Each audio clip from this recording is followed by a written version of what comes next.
লাকাদ কানা লাকুম ফি রাসূলিল্লাহি উসওয়াতুন হাসানা।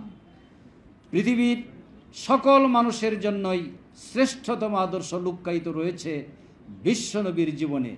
বিশ্বনবীর জীবনের সেই আদর্শের আলোকে আমাদের পরিবর্তনের দিকে ধাবিত হতে হবে।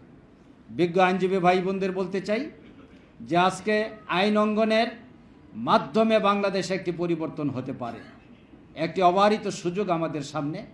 কারণ ইতিমধ্যেই জুডিশিয়ারি সেপারেশন, জুডিশিয়ারির স্বাধীনতা নিয়ে বহুবার কথা বলা হয়েছে। 1947 সাল থেকে শুরু করে পরবর্তী যত আন্দোলন, আজকের আন্দোলনের সবচেয়ে জনপ্রিয় স্লোগান যে সেপারেশন অফ জুডিশিয়ারি, কিন্তু বাস্তবে তা হয় নাই। কয়েকদিন আগে আমাদের বর্তমান প্রধান বিচারপতি একটি অনুষ্ঠানে বলেছেন ডুয়েলিটি, শাসনের ডুয়েলিটি এখান থেকে পরিহার করতে হবে। ডুয়েল শাসন কি? বাংলাদেশের প্রধান আজকে বিচারাঙ্গন পুরোপুরিভাবে সচিবালয়ের, বাংলাদেশ সচিবালয়ের আন্ডারে, আইন মন্ত্রণালয়ের আন্ডারে। তাহলে কিভাবে বিচার বিভাগ স্বাধীন থাকতে পারে? সুতরাং পৃথক সচিবালয় প্রতিষ্ঠা করা অপরিহার্য।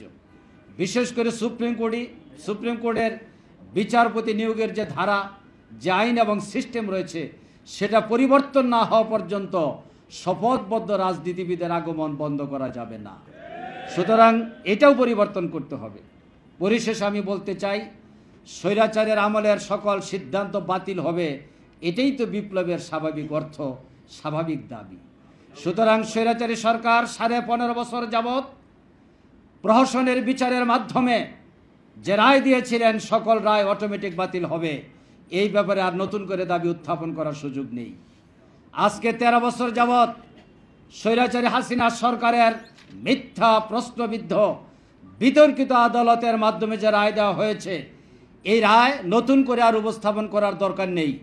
বাংলাদেশের সর্বোচ্চ আদালত পৃথিবীর বিচার ব্যবস্থাকে কলঙ্কিত করেছে।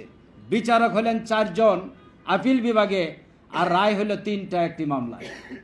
একজন দিলেন মৃত্যুদণ্ড, একজন দিলেন খালাস, আর 2 জন দিলেন আমৃত্যু।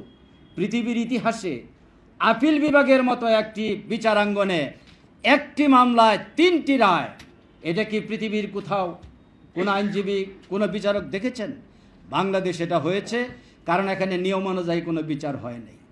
সুতরাং নিয়ম বহির্ভূত, আইন বহির্ভূত খামখেয়ালিপনা বিচারের মাধ্যমে এটিএম আজহারুল ইসলামকে আজকে কারাগারে আটক রাখা হয়েছে। আমরা আইনজীবীর এই সমাবেশ থেকে অবিলম্বে এটিএম আজহারুল ইসলামের মুক্তি দাবি করছি।